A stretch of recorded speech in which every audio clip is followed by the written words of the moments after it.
สบายดียินดีต้อนรับเข้าสู่วิดีโอการเรียนการสอนการนำไซต์โปรแกรมทอดแบบวัสดุงานก่อสร้าง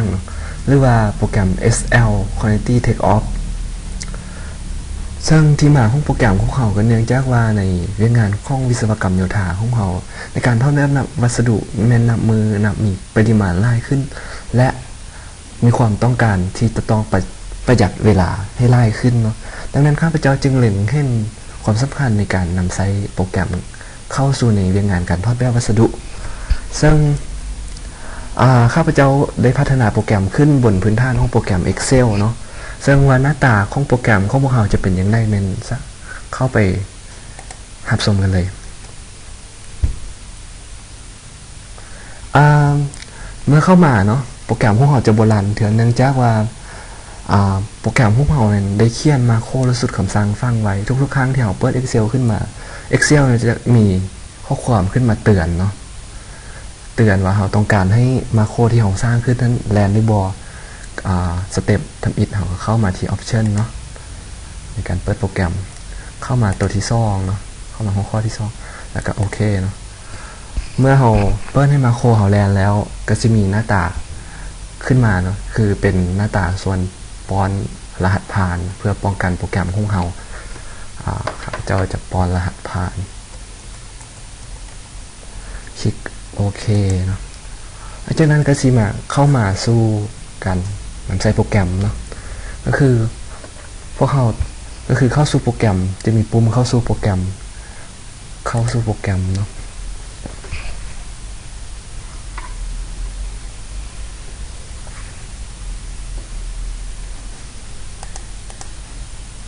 สู่โปรแกรม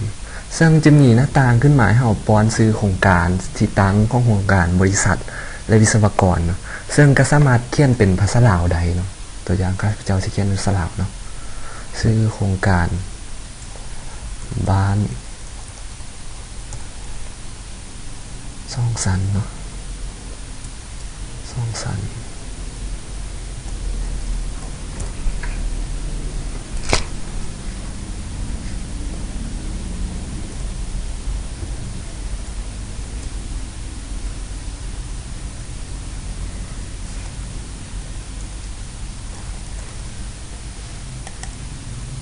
บริษัท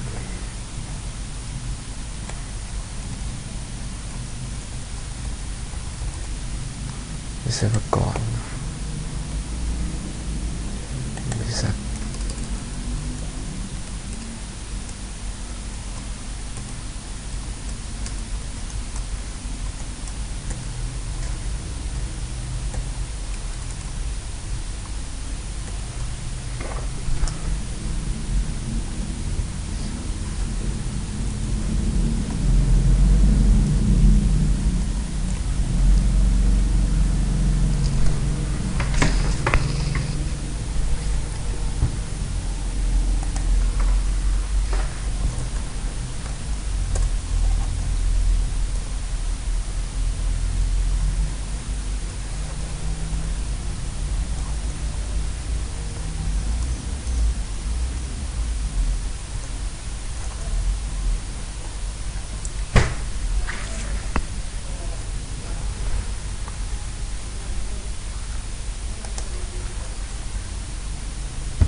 หลังจากที่พวกเราป้อนข้อมูลในส่วนป้อนข้อมูลแล้วเนาะหลังจากที่พวกเราได้ป้อนข้อมูลครบหมดแล้วพวกเราก็กดเข้าไปที่ Enter แล้วก็จะมีหน้าต่างขึ้นมาให้เราเลือกว่าเราต้องการเข้าไปทอดแบบวัสดุหรือว่าไปเบิ่งผลรวมปริมาณวัสดุซึ่งในสเต็ปทำอิฐในการใช้โปรแกรมของเราแนะนำก็คือว่าต้องเข้าไปที่ทอดแบบวัสดุแล้วก็จะมีหน้าต่างขึ้นมาก็คือให้เลือกหัวข้อในการสิ่งที่เราต้องการจะทอดแบบวัสดุนั่นเองซึ่งในโปรแกรมของเราจะได้เขียนไว้อยู่มี6หัวข้อใหญ่คือว่าหักฐานเสาคานแผ่นพื้นขั้นใดและฝ้าซึ่งอยู่ในกอง6หัวข้อของพวกเขาก็ยังมีปุ่มกลับเนาะ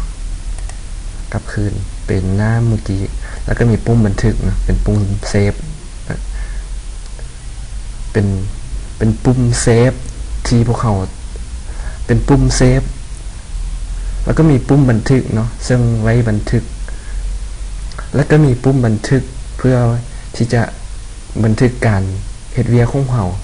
แล้วก็มีปุ่มปิดกดโปรแกรมของเราก็สิปิดเนาะและนี่ก็คือเป็นการแนะนำการเข้าสู่โปรแกรมทอดแบบวัสดุ SL Quality Takeoff เนาะซึ่งส่วนการนำไซต์ในการทอดแบบวัสดุแม่นข้อให้ทานผู้ชมครับชมในไฟล์ต่อไปเนาะขอขอบใจ